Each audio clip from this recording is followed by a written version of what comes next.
उत्तराखंड में हूं आपके साथ तन्वी। रुक करते हैं खबरों का, लेकिन उससे पहले नजर डालते हैं इस वक्त की हेडलाइंस पर।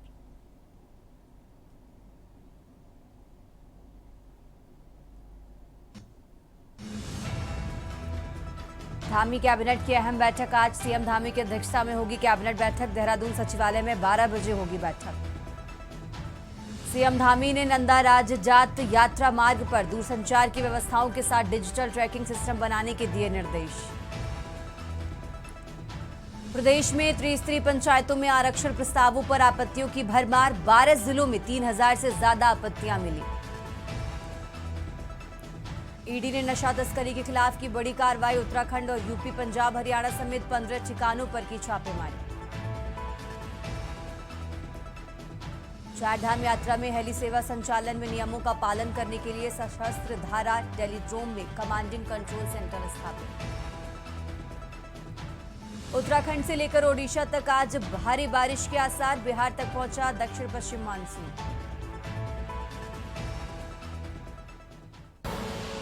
आप देख रहे हैं के न्यूज, खबरों का सारथी। और चलिए अब रुक करते हैं खबरों का और बुलेटिन की शुरुआत करते हैं देहरादून की खबर से। देहरादून से खबर आपको बता रहे हैं, धामी कैबिनेट की आज अहम बैठक होने वाली है। तो सीएम धामी की अध्यक्षता में ये कैबिनेट बैठक होगी। देहरादून सचिवालय में 12 बजे से कैबिनेट बैठक होगी। देहरादून से बड़ी खबर आपको बता रहे हैं, शिक्षा, वन, पशुपालन, ऊर्जा से जुड़े प्रस्ताव आ सकते हैं और इन्हीं प्रस्तावों को लेकर आज कैबिनेट बैठक में चर्चा होगी। तो शिक्षा, वन, पशुपालन, ऊर्जा से जुड़े प्रस्ताव आ सकते हैं। इस बैठक से जुड़ी अहम जानकारी आपको बता रहे हैं, जहां धामी कैबिनेट की आज बैठक होगी।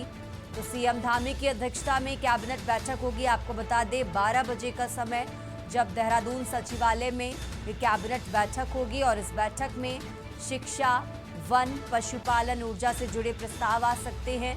ये बड़ी खबर आपको देहरादून से बता रहे हैं, जहां धामी कैबिनेट की आज बैठक होगी। और इसी खबर पर ज्यादा जानकारी के लिए हमारे साथ शिव नारायण जुड़ चुके हैं। शिव नारायण, जिस तरीके से सीएम धामी की अध्यक्षता में 12 बजे का समय बताया जा रहा है जब कैबिनेट की बैठक होने वाली है, इस बैठक जुड़ी क्या कुछ जानकारी आपके पास, दर्शकों को बताएं। जी मैं बता धामी सरकारी कैबिनेट बैठक होने वाली है। सचिवालय में 12 बजे होगी। इसमें कई ये प्रस्ताव आ सकते हैं, जैसे कि वन क्षेत्र से हो गया या पशुपालन हो गया, शिक्षा विभाग हो गया, स्वास्थ्य विभाग हो गया, और भी कई ऐसे विभागों से प्रस्ताव आ सकते हैं जिन पे की काम करना जरूरी, जो जन समस्याओं से जुड़ा हुआ है। कई समस्याएं ऐसे लगातार जो निकल करके सामने आ रही है, ऐसे प्रस्ताव कई सामने आ सकते हैं। इसकी बात करें तो क्या हेली सेवा पे भी कोई प्रस्ताव आ सकता है। कई तरह के सम्मिलित हो सकते हैं। ये जो कैबिनेट होगी ये 12 बजे सचिवालय में होगी और इसमें अहम मुद्दों पर, कई और मुद्दों पर भी बात आती है। जी ठीक है शिव नारायण, बहुत बहुत शुक्रिया आपका तमाम जानकारी दर्शकों तक पहुंचाने के लिए। और ये देहरादून से खबर आपको बता रहे हैं, 12 बजे का समय जब कैबिनेट बैठक होगी। इस बैठक में शिक्षा, वन, पशुपालन, ऊर्जा से जुड़े प्रस्ताव आ सकते हैं। इस बैठक से जुड़ी अहम जानकारी आपको बता रहे हैं, धामी कैबिनेट की आज अहम बैठक होने वाली है। तो सीएम धामी की अध्यक्षता में ये बैठक होगी। 12 बजे का समय जब देहरादून सचिवालय में ये बैठक होगी।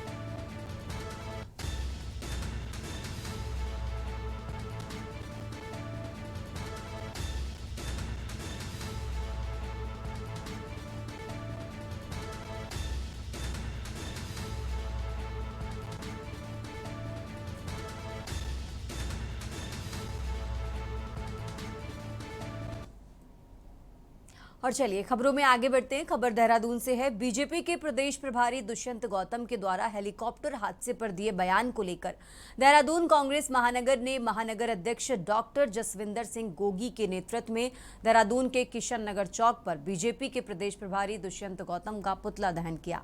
वहीं महानगर अध्यक्ष ने कहा कि ये विरोध प्रदर्शन दुष्यंत गौतम के उस बयान को लेकर था जो उन्होंने केदारनाथ हवाई हादसे के बाद दिया था, जिसमें उन्होंने बड़ी ही बेशर्मी से कहा दिया था कि मर गए लोग तो क्या करें, दुख है, पर क्या आप लोग कोई ऐसा हेलीकॉप्टर बना सकते हैं जिससे दुर्घटना ना हो? शर्मनाक है ये। उन्होंने कहा कि भाजपा को आमजन की जान से कोई सरोकार नहीं है।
कई टाइम से चार धाम यात्रा में लगातार हेलीकॉप्टर क्रैश हो रहे हैं और ये बहुत ही बड़ी चूक है सरकार की। और उसके उपरांत भाजपा के प्रभारी दुष्यंत गौतम जी का जो बयान आया है वो बहुत ही आपत्तिजनक बयान है।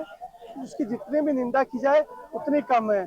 मुझे लगता है तो भाजपा के नेताओं में कुछ संवेदनशीलता बिल्कुल खत्म हो चुकी है, या वो लोग अपना मानसिक संतुलन खो बैठे कि ऐसी स्थिति में इस तरह के बयान दे रहे हैं। आज हमने दुष्यंत गौतम जी का पुतला फूका है और प्रदर्शन किया, अपना विरोध दर्ज कराया उनके खिलाफ।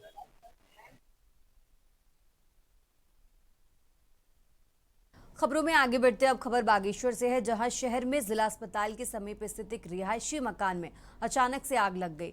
घटना की सूचना मिलते ही अग्निशमन विभाग की टीम तत्काल मौके पर पहुंची और कुछ ही देर में आग पर काबू पा लिया। हादसे में कोई जनहानि नहीं हुई है, लेकिन घर का सारा सामान जलकर खाक हो गया है। बागेश्वर फायर टीम ने मुस्तैदी दिखाते हुए तेजी से राहत काम शुरू किया और पड़ोस के अन्य घरों तक आग फैलने से रोका गया।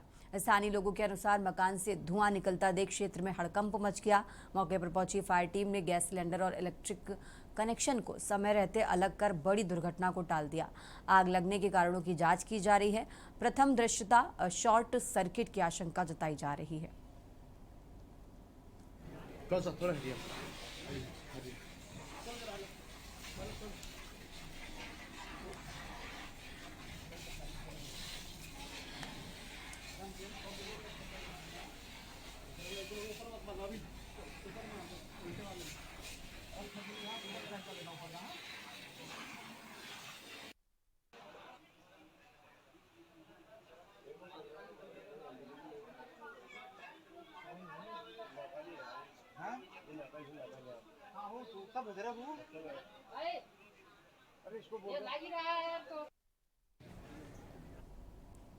उत्तराखंड की खबरों में आगे बढ़ते हैं। रुड़की के नारसन क्षेत्र में ड्यूटी पर तैनात जवानों के लिए एक दिन दहला देने वाली घटना घटित हुई।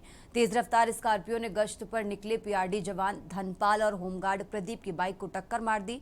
टिकोला निवासी पीआरडी जवान धनपाल की मौके पर ही दर्दनाक मौत हो गई, जबकि होमगार्ड प्रदीप गंभीर रूप से घायल हो गया।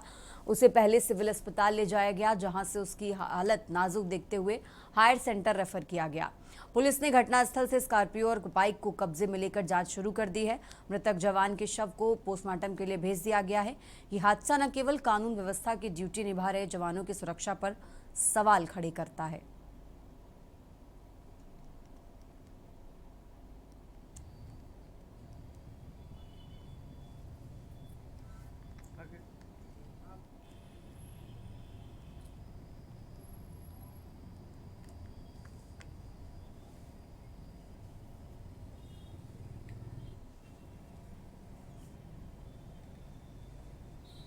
थाना मंगलौर क्षेत्र नारसन में एक स्कॉर्पियो गाड़ी से हमारे जो ड्यूटी में 2 जवान थे, एक पीआरडी से थे, एक होमगार्ड से थे, उनकी हेड टू हेड टक्कर लगी है, जिसमें जो हमारे पीआरडी के जवान थे जो गाड़ी चला रहे थे उनको बहुत इंजरी आई थी, तो हॉस्पिटल ले जाते समय ऑन द वे उनकी डेथ हो गई। डॉक्टर्स ने ब्रॉड डेड माना और होमगार्ड अभी अंडर ट्रीटमेंट है, उनको भी कुछ चोटें हैं लेकिन वो खतरे से बाहर हैं। जो गाड़ी जिससे हिट हुआ उसको पकड़ लिया है, उसके मालिक के बारे में जानकारी ले ली गई है, बाकी आगे जो लीगल कार्रवाई वो की जा रही है।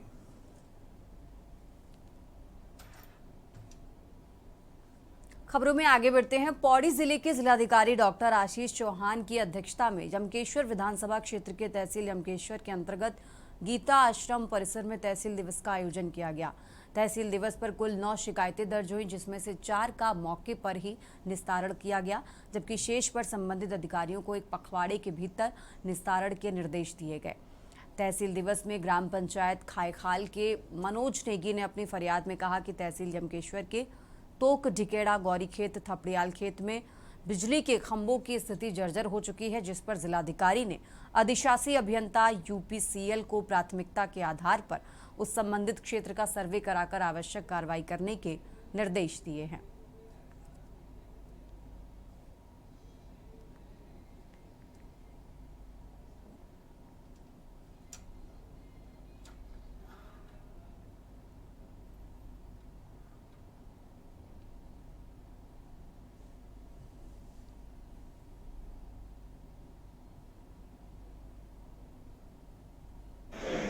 आज तहसील दिवस के अवसर पर यमकेश्वर के लक्ष्मण झूला क्षेत्र में हम लोगों ने तहसील दिवस का आयोजन किया।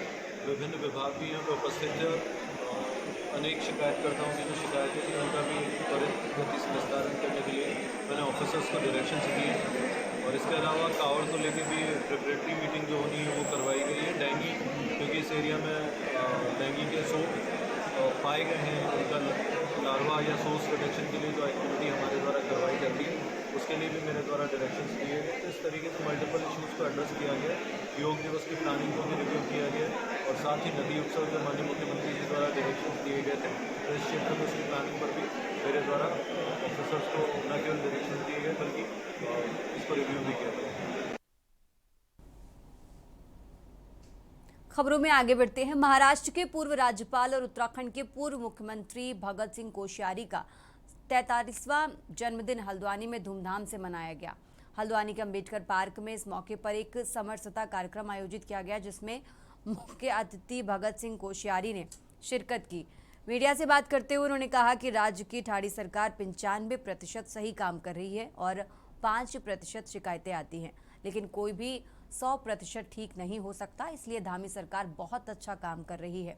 प्रधानमंत्री खुद धामी जी की तारीफ करते हुए और उन्होंने कहा कि वो उत्तराखंड में समरसता का माहौल देखना चाहते हैं। उनके जन्मदिन के अवसर पर समरसता और सहभोज का कार्यक्रम आयोजित किया जाएगा, लिहाजा बहुत अच्छा अनुभव कर रहे हैं। उन्होंने कहा कि सबका साथ सबका विकास जो प्रधानमंत्री मोदी जी का नारा है, उसने समरसता भी एक महत्वपूर्ण भूमिका अदा कर रही है।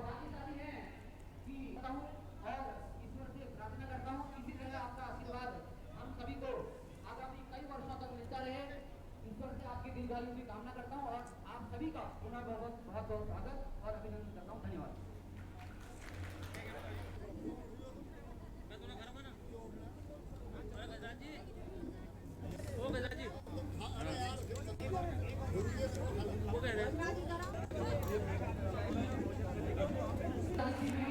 पूरे देश की राजनीति में अपना दखल रखते हैं। संवर्धन क्षेत्र का समस्त सौभाग्य है जो आज आप हमारे बीच में यहाँ पर उपस्थित हैं और हम सभी बहुत सौभाग्यशाली हैं कि हूँ और ईश्वर से प्रार्थना करता हूँ इसी तरह आपका आशीर्वाद हम सभी को आगामी कई वर्षों तक मिलता रहे। ईश्वर से आपकी दीर्घायु की कामना करता हूँ और आप सभी का पुनः बहुत बहुत स्वागत। मुझे जो जानकारी मिलती है, मुझे जो लोग बोलते हैं, मुझे शिकायत करने वाले 5% मिलेंगे तो ठीक दिशा में जा रही है, ऐसा कहने वाले 95% मिलते हैं। तो अब इसका सीधा अर्थ है कुछ तो कहीं किसी में कमी है। हम ये तो नहीं कह सकते सर्वांग परिपूर्ण है, लेकिन अभी तक उन्होंने कोई ऐसा बयान दिया नहीं है, कोई ऐसी बात बोली नहीं है जिसमें कहीं आपको प्रश्न उठाने की ज़रूरत पड़ी हो। उसका अर्थ है कि इतनी समझदारी से वो चला रहे हैं। हाँ, सरकार है, शासन है, कुछ पुरानी व्यवस्थाएं हैं, तो उससे कुछ जनता को कहीं कष्ट भी होता है, लेकिन हम उस कष्ट का निवारण करने के प्रयास करते हैं। और मुझे लगता है कि आज की डेट पर माननीय जब प्रधानमंत्री जी ही उनकी तारीफ करते हैं।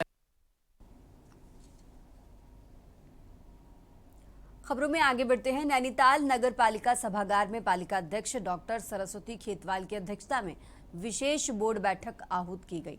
पालिका अध्यक्ष द्वारा बुलाई गई बोर्ड बैठक में 15 वार्डों के सभासद मौजूद रहे। पालिका अध्यक्ष डॉक्टर सरस्वती खेतवाल ने बताया कि पालिका के रुके हुए कार्यों को पूरा करने के लिए बजट पास करने को लेकर विशेष सत्र बुलाया गया था।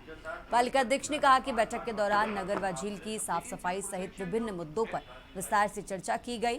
वहीं डीएसए खेल मैदान को खेल विभाग को दिए जाने पर उन्होंने कड़ी आपत्ति जताते हुए कहा कि बोर्ड बैठक में सर्वसहमति से यह तय किया गया है कि डीएसए मैदान नगर पालिका के अधीन रहेगा।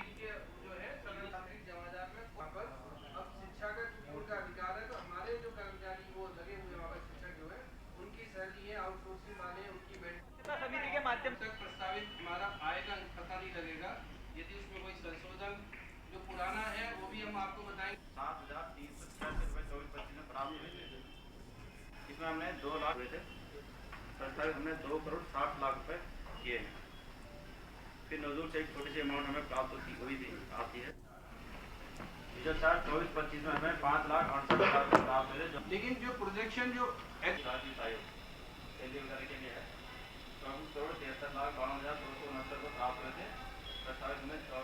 प्राविधानिक है कि शहर के अंदर जितने भी विस्तार तालाब जो भी इस तरह के हैं पारित करने के लिए हमने, क्योंकि कई काम रुके थे, हमारे बजट पारित करने के लिए बैठक बुलाई थी। और साथ में हमारा एक मुद्दा चल रहा है फ्लैट्स का, तो जिसमें खेल विभाग ज़बरदस्ती उसमें हस्तक्षेप कर रहा है अपना, तो उसके विषय में भी हमने सबकी राय ली अपने मेंबर्स की कि क्या होना चाहिए, इसमें फ्लैट्स किसके पास रहना चाहिए। हमारे सर्वसम्मति से पास हुआ कि फ्लैट हमारे पास रहना चाहिए, नगर पालिका के पास में। हम ये तो ज़बरदस्ती वहाँ पर अपने बोर्ड लगा रहे हैं, अपने काम कर रहे हैं और टूर्नामेंट कर रहे हैं और उनसे किराया भी वसूल रहे हैं जिनसे टूर्नामेंट करा रहे हैं। और 6,000 रुपये इन्होंने अभी उन लोगों से लिए हैं और जो हमारे पास प्रूफ है उसका, और इसको जाके हम आगे कोर्ट की तरफ, न्यायालय की तरफ जाने की सोच रहे हैं। करने का कर लिया है, हाँ कई कर भी रहे हैं, वो अपने आप में कर रहे हैं, लेकिन हमारे संज्ञान में कुछ नहीं होता है और न हमें पूछा जाता है, जबकि अभी तक फ्लैट हमारे पास है। रुक करते हैं अगली खबर का। हल्द्वानी के कटघरिया क्षेत्र में उस वक्त हड़कंप मच गया जब एक निर्माणाधीन परिसर की छत भरभरा कर गिर गई। इस घटना में 2 मजदूर गंभीर रूप से घायल हुए हैं, जिन्हें इलाज के लिए अस्पताल में भर्ती कराया गया है। बताया जा रहा है कि आज सुबह कटघरिया में एक कॉम्प्लेक्स में छत डालने का काम किया जा रहा था। इसी दौरान अचानक छत की शटरिंग कमजोर होने की वजह से पूरा लेंटर भरभरा कर नीचे गिर गया, जिसमें 2 मजदूर दब गए, जिनका किसी तरह निकालकर अस्पताल में पहुंचाया गया है, जहां इनका इलाज जारी है।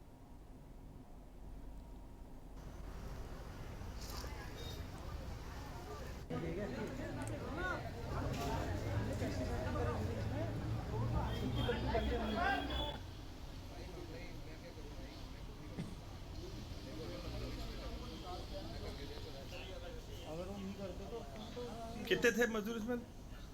2 मजदूर नीचे थे। अच्छा, असल में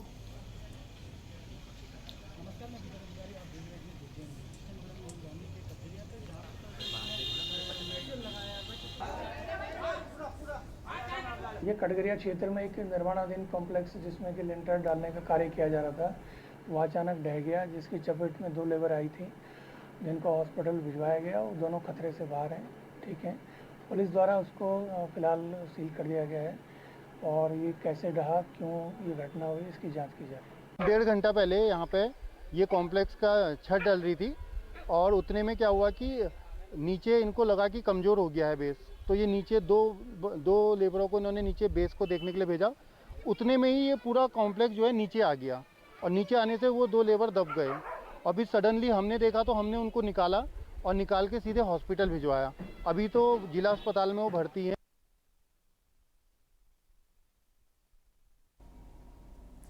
रुक करते हैं अगली खबर का। उत्तराखंड हाईकोर्ट में हल्द्वानी स्थित मुखानी चौराहे के फ्लाईओवर निर्माण के मामले में दायर जनहित याचिका पर सुनवाई हुई। मामले की सुनवाई के बाद कोर्ट की खंडपीठ ने एग्जीक्यूटिव इंजीनियर को 1 सप्ताह में अभी तक प्रगति रिपोर्ट पेश करने के निर्देश जारी किए। मामले की सुनवाई के लिए कोर्ट ने 1 सप्ताह बाद की तारीख तय की है। अधिवक्ता दुष्यंत मैनाली ने कोर्ट को अवगत कराया कि हल्द्वानी के मुखानी चौराहे में आए दिन लगने वाले जाम को देखते हुए साल 2018 में यहां पर फ्लाईओवर बनाने के सुझाव के बाद प्रशासन द्वारा लाखों रुपए खर्च कर इसका सर्वे कराया गया। बीते कई साल बीत जाने के बावजूद इसके अभी तक राज्य सरकार द्वारा इसकी रिपोर्ट पेश नहीं की गई। हल्द्वानी निवासी पूरन चंद्र जोशी की ओर से साल 2018 में उत्तराखंड उच्च न्यायालय में जनहित याचिका दायर कर कहा था कि कालाढूंगी रोड पर खासकर मुखानी चौराहे के पास आए दिन जाम की स्थिति बनी रहती है। इससे स्कूल, ऑफिस समेत अन्य जरूरी काम के लिए इस मार्ग से आने जाने वाले अधिकांश लोगों को जाम का सामना करना पड़ता है।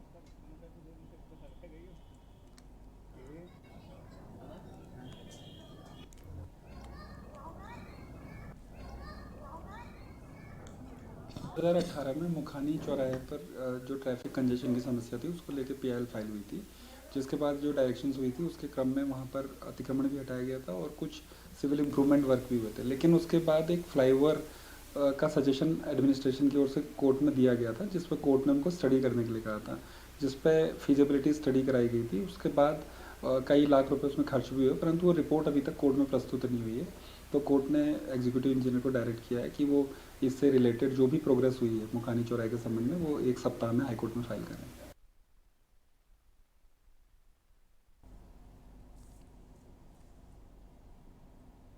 उत्तराखंड की खबरों में आगे बढ़ते हैं। हल्द्वानी के हापुड़ निवासी भोगेंद्र सिंह की टांडा जंगल में हत्या की गई थी, जिसे लेकर अब पुलिस ने 3 आरोपियों को गिरफ्तार किया है।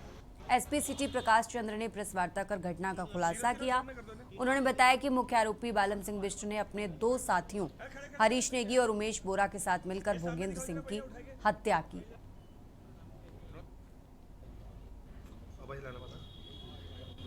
देखिए, टांडा जंगल में एक अज्ञात शव की सूचना पर पुलिस ने तफ्तीश शुरू की थी। सर्वप्रथम तो इसकी शिनाख्त के प्रयास किए गए। अंततः इसकी शिनाख्त भोगेंद्र सिंह गढ़मुक्तेश्वर हापुड़ के रूप में हुई। इसके पुत्र करण चौहान द्वारा इसकी शिनाख्त की गई। उनके द्वारा तहरीर के आधार पर पुलिस ने FIR दर्ज की और इसका हत्यारों का पता लगाने का हमने टीम बनाई, जिसमें सिव सिटी के नेतृत्व में टीमें बनी थी, जिसमें कि SHO हमारे हल्द्वानी, SSI, हमारी सर्विलांस टीम और हमारे CCTV के जो वो हैं उन्होंने भी काफ़ी सर्च करने के बाद अंततः तीनों हत्यारे पकड़े गए।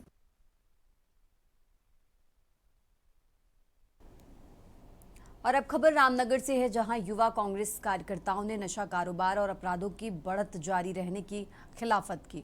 उन्होंने कोतवाल पहुंचकर अपराध और नशा कारोबार रोकने की मांग को लेकर कोतवाल अरुण कुमार सैनी को ज्ञापन दिया। संगठन के जिला अध्यक्ष सुमित लोहनी ने कहा कि हाल के दिनों में लगातार आपराधिक वारदातों को अंजाम दिया जा रहा है, जिससे आम लोगों का जीवन दुश्वार हो गया है। बेलगाम अपराधी दिन दहाड़े गोलियां चलाकर लोगों की जान लेने से नहीं हिचकिचा रहे हैं।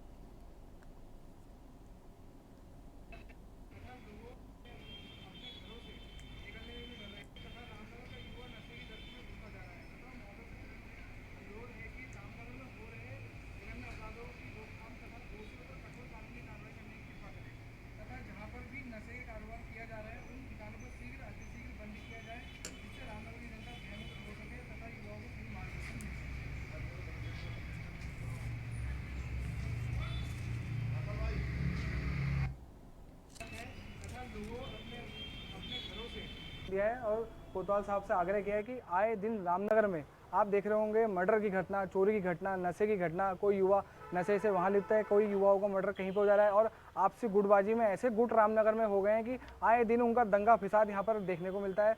लोगों में भय का माहौल है, जिसके लिए हमने आज कोतवाली में आकर कोतवाल साहब को ज्ञापन दिया है और कोतवाल साहब से आग्रह करा है, विनम्रपूर्वक आगे कराया कि साहब उसमें रामनगर का शहर का माहौल बिगड़ते हुए जा रहा है।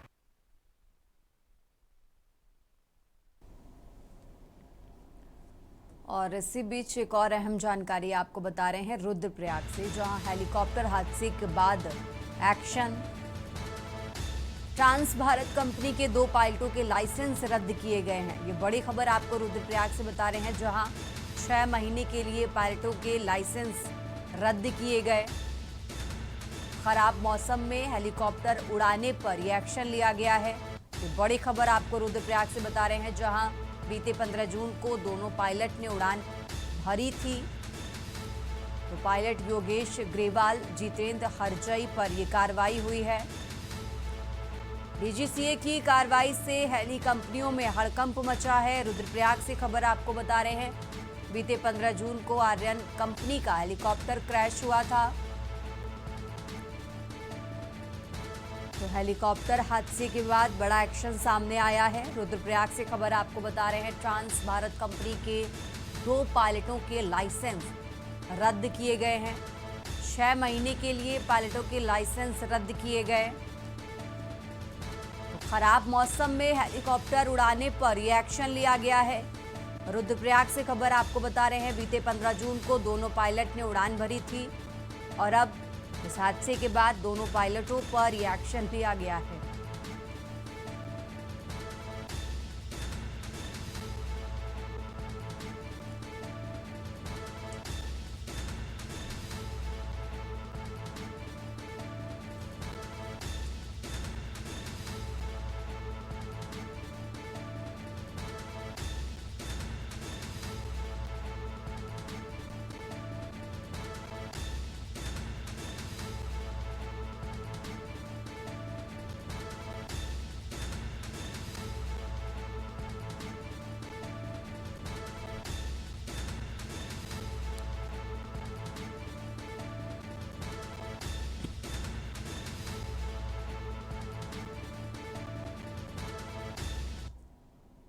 उत्तराखंड की खबरों में फिलहाल इतना ही। आप देखते रहिए के न्यूज़ इंडिया।